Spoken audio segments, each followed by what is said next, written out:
They understood that they were sovereign beings. They were sovereign entities that didn't want any king or any government ruling them. Not all of them, but enough of them. And, you know, we need to reject this revisionist history that is wrong regarding the intent of the American revolutionaries. You know, they fought for real freedom. Now, there's a line that the statist loves in the Second Amendment, and the line is a well-regulated militia.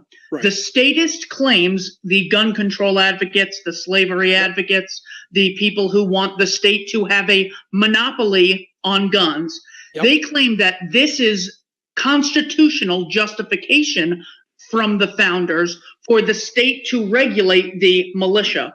What does it mean to have a well-regulated militia? Yeah, the reason they think that is because they are completely ignorant and uneducated as to what the actual authors of the Second Amendment and the Founding Fathers meant as well-regulated and militia. They don't understand the meaning of those two terms. So the first term, well-regulated, did not mean government regulation. And I continue to hear this. I continue to hear in the year 2018, the well-regulated militia spoken about in the Second Amendment meant that the government would regulate them. And you're an asshat if that's what you actually believe the founders meant by that. Okay? And yeah, that's an ad hominem attack. Sometimes ad hominem attacks are true because of what the person believes and what their belief makes them, and it makes them an asshat. Okay? You look up any usage of the word well-regulated or even the phrase regulated according to the Founding Fathers in the parlance of their times and any of the people living in that time period, it meant that it was functioning properly. And that's all it meant. It was kept well so that it functioned properly. Well-regulated meant if you're going to have a arsenal of 50 shotguns or 50 muskets or 50 semi-automatic combat rifles, you are going to periodically check them and maintain them. You're going to make sure all of the components are good and function properly and oiled properly. You're going to make sure that they shoot straight and true. Okay? You're going to make sure that the people who may be using them in the future, in a future time, are trained in their operation and are trained in battle tactics with that piece of equipment. That's what well-regulated means today when it comes to firearms, and that's what well-regulated meant in the founders' time period. Okay? It did not mean that the government is going to get their hands in and involved in every aspect of what's going on with this. It meant that the people are going to keep the firearms that they are going to use well maintained and that they are going to know how to use them properly when it comes to a time for combat. And that's all it ever meant. And if you think that that's not what it meant, you're wrong.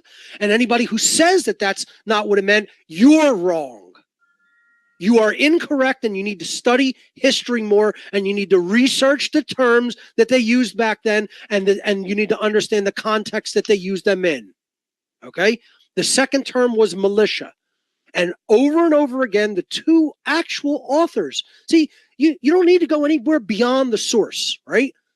Look at the source first. Who wrote the Second Amendment? The Second Amendment was written by George Mason and James Madison. When they were asked after they wrote it, who did you mean in this phrase, in this clause, a well-regulated militia? Who did you mean by the militia? Go and look in their writings and go and look in interviews that they conducted with the press of their time. They never wavered from what they meant by the word militia once in any of their writings. Not one time did they differ in what the militia or who the militia was.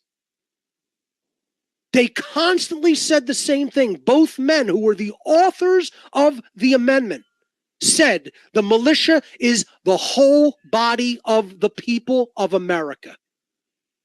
The whole body of the people. Every able-bodied man, because women were excluded from combat at the time. Today, it would include women as well, of course. Every able-bodied man and woman capable of employing a firearm should their rights, freedom, or property come under attack by either a foreign influence or a domestic influence that was trying to take those rights away from them. Over and over and over and over again, they consistently said the same thing about what they wrote into that clause. Well-regulated meant functioning properly and maintained properly, and the people who would be using them knew how to use them.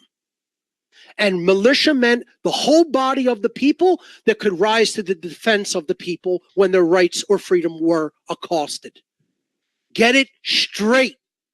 Understand that that's the correct actual fact of the matter about the first all-important phrase of the Second Amendment. A well-regulated militia being necessary. That's why my semi-automatic combat rifle is necessary, boys and girls.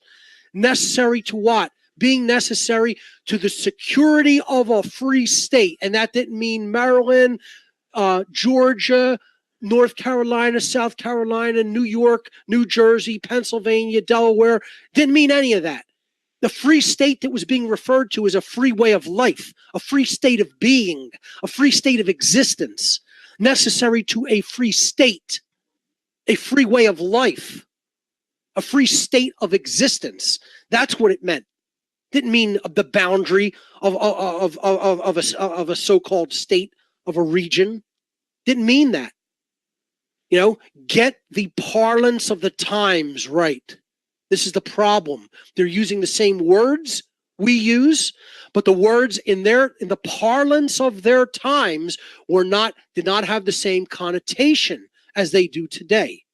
This is why language and the understanding of language is so important. Historically, you have to understand historical use of language.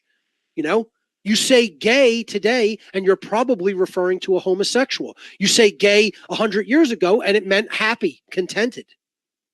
You know, we have to understand the context of the times that we're using a word. And most people don't understand that because they make no study of either language or history, which is another part of why we're being enslaved and losing our rights.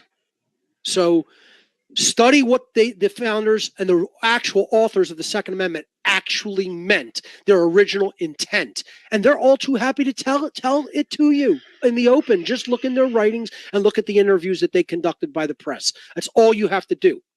It's a matter of historical record. It's not a matter of opinion.